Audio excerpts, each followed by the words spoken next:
O principal problema da pornografia é que ela se desenvolve na prática de repetições. O nosso psicológico, segundo a psicologia, vai dizer que nós somos seres programáveis. Então, uma vez que eu comece a repetir algumas coisas, isso torna-se um hábito. A psicologia diz que se você fizer 90 dias o mesmo ato, isso torna um hábito. E a nossa mentalidade se programa para isso. Então nós passamos, assim como um algoritmo de Instagram passa a se comportar mediante aquilo que você aciona, mediante aquilo que você vê, a mesma coisa acontece no nosso psicológico. Nosso psicológico começa a se acostumar com repetições. E pasme vocês, existe uma região cerebral que faz com que todas as repetições se tornem uma coisa prazerosa. Então a pornografia, ela no primeiro momento, ela torna-se uma sensação prazerosa. E não é nem uma questão de alguém que se masturba. Às vezes o simples fato de alguém que está vendo não tem necessidade mais de masturbação.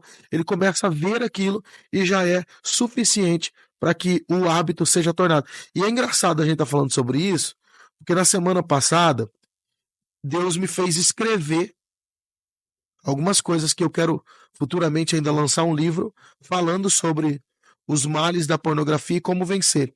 Então eu anotei algumas coisas aqui, ó. Vício incontrolável, falta de foco, isso são coisas que a pornografia faz. Vício incontrolável, falta de foco, inconsistência no que diz respeito a resultados que você deveria entregar e não entrega, foco que você deveria ter nas coisas e não tem, indisposição. Quem geralmente tem problemas com pornografia ou é muito indisposto para algumas áreas ou é extremamente disposto para outras. Erotização das pessoas. Uma pessoa que tem pornografia chega em um culto, por exemplo, e dependendo da roupa que alguém está usando, ele já erotiza e começa a imaginar coisas gritantes sobre isso. Isso é verdade. Não consegue conversar com uma mulher sem vê-la como uma carne. Um objeto, né? Mesmo que seja uma amiga, ou uma parente, ou uma irmã da igreja, que seja, a pessoa não consegue conversar com uma mulher sem vê-la como um objeto, um pedaço de carne. Outra coisa, toda pessoa que faz uso de pornografia, ela se torna uma pessoa desinteressada. É desinteressada na palavra, é desinteressada no louvor, nada preenche o vazio daquela pessoa e ela não consegue começar e terminar coisas. É outra dificuldade. Indisposição sexual, isso vale para quem é casado. O cara que vê muita pornografia, ele se torna um cara tão tendencioso a ser indisposto sexualmente, porque a pornografia preenche o espaço que a esposa deveria ocupar. Então, pessoas que veem pornografia, na maioria das vezes, são indispostas sexualmente também. Outra coisa, as repetições de cenas fazem com que algumas células neurais sejam literalmente queimadas no psicológico de alguém. Então, uma pessoa que vê muita pornografia costuma ser uma pessoa esquecida de coisas que ela precisa fazer ao longo da semana, projetos que ela iniciou. É muito complicado para essa pessoa ter um foco nesse sentido, por conta da queima de neurônios. Outra coisa que a pornografia faz, ela traz estresses sem motivos. Uma pessoa que vê muita pornografia tem facilidade para se estressar com coisas desnecessárias que não deveria ser dada a devida atenção.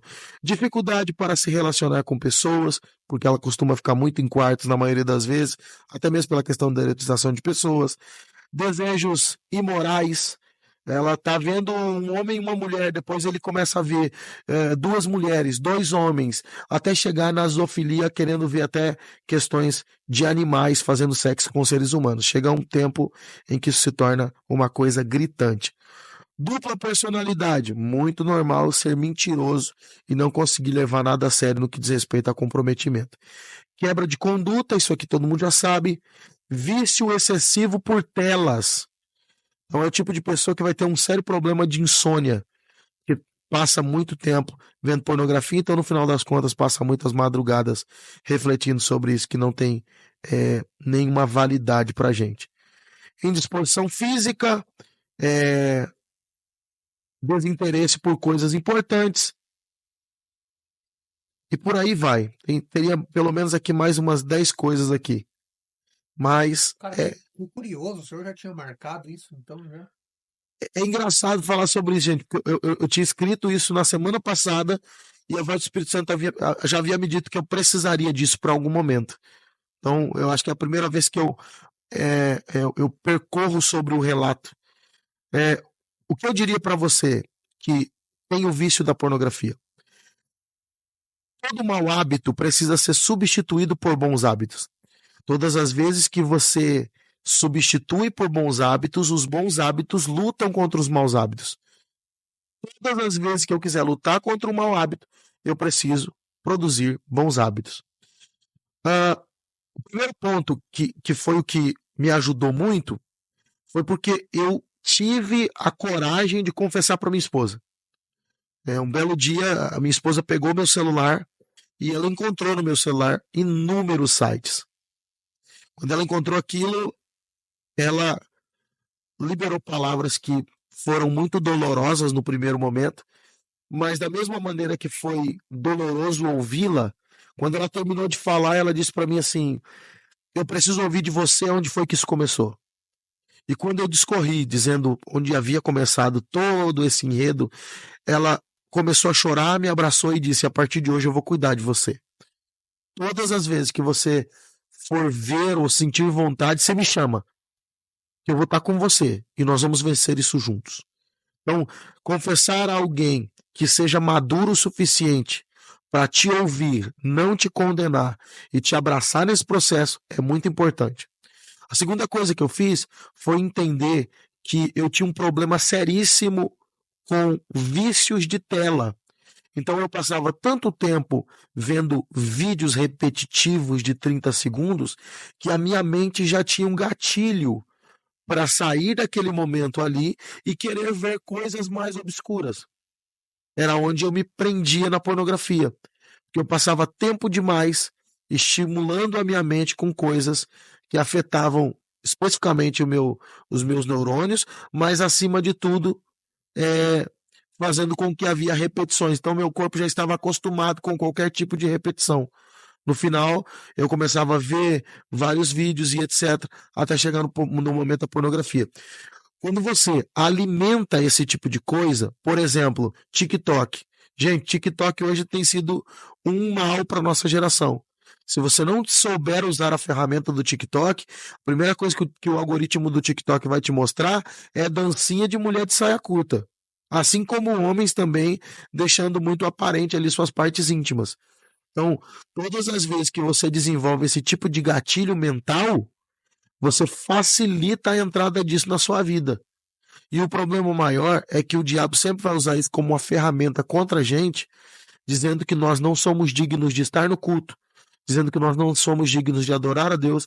Eu cansei de ministrar louvores na igreja e sair do culto triste para baixo porque eu sabia que o diabo tinha uma forma de me condenar por aquilo. Então, a pornografia, ela te afasta de Deus, te afasta das suas obrigações, te afasta do seu propósito, causa situações complicadas como não ter foco em absolutamente nada. Pessoas que são levadas pela pornografia costumam ser pessoas não só inconstantes, mas muito mais do que isso, pessoas tristes. A pornografia pode te levar à depressão, por exemplo. Porque você vai sempre olhar para situações que você vive e vai se remeter a pensar que você não é digno de estar em nenhum dos lugares por conta daquilo que você exerce no seu quarto fechado, no seu secreto.